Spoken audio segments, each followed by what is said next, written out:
இப்ப நடைமுறையை பத்தி தான் ஒரு சில கேள்வி. சரியா? டெய்லி நம்ம வீட்டுல வந்து பால் எத்தனை லிட்டர் வாங்குவோம்? 2 லிட்டர் வாங்குவோம். சராசரியா டெய்லி எத்தனை கிலோ அரிசி பயன்படுத்துவோம் வீட்டுக்கு? 2 கிலோ அரிசி. ஒரு மாசத்துக்கு சமையல் எண்ணெய் ஒரு மாசத்துக்கு எத்தனை லிட்டர் வந்து வாங்குவீங்க?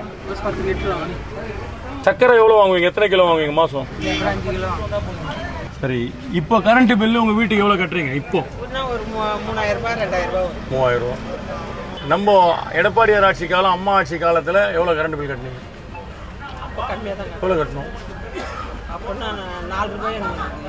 யூனிட் 4 ரூபாய் இருந்தது. அப்போ பாதி. இப்போ 3000 ரூபாய் கட்டினா இப்போ 1500 ரூபாய் எடுத்துக்கிட்டோமா? இப்போ எவ்வளோ மாதம் உங்களுக்கு எவ்வளோ சராசரியாக செலவாகுது உங்கள் குடும்பத்துக்கு? 30,000 ரூபாய். அப்போ நம்ம அம்மா ஆட்சி காலத்தில், எடப்பாடி ஆட்சி காலத்தில் எவ்வளோ செலவாச்சு மாதம்? கம்மியாக தான். எவ்வளோ 10,000 ரூபாய் இருக்குமா?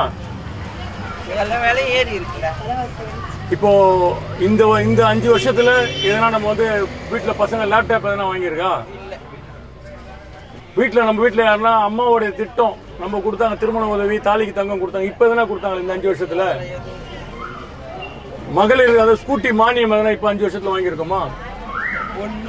என் பையனுக்கு ஹார்ட் அட்டாக் வந்து படிக்க வைக்காத ஒரு பொண்ணு கோயம்புத்தூர்ல படிக்க வைக்கவே கஷ்டமாகுது. 1.5 லட்சம் ரூபாய் ஆகுது ஒரு வருஷம். சரி, ரைட். தபாஸ் என்ன எதுக்காக இந்த தரவுனாமா? இவங்க சொன்ன விஷயம், இந்த 5 வருஷத்துல சொத்து வரி ஏற்ற மாட்டேன்னு சொன்னாங்க, வீட்டு வரி ஏற்ற மாட்டேன்னு சொன்னாங்க, பால் ரேட் ஏற்ற மாட்டேன்னு சொன்னாங்க, கரண்ட் பில் ஏற்ற மாட்டேன்னு சொன்னாங்க, அரிசி விலை ஏற்ற மாட்டேன்னு சொன்னாங்க, அத்தியாவசிய பொருள் காய்கறியில இருந்து எதையுமே ஏற்ற மாட்டேன்னாங்க. சரியா?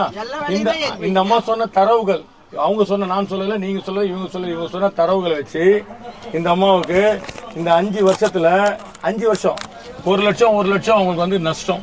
வருஷத்துக்கு 1 லட்சம் நஷ்டம். ஆனா வருமானம் ஏறிச்சா? அப்பெல்லாம் 70 ரூபாய் 80 ரூபாய் வந்தா காய்கறி வாங்கி குழம்பு வச்சு கடை முடிச்சுவேன். இப்போ 150 ரூபாய் 200 ரூபாய் வச்சா கூட வாங்க முடியல. வேலை என்ன பண்ண முடியும்?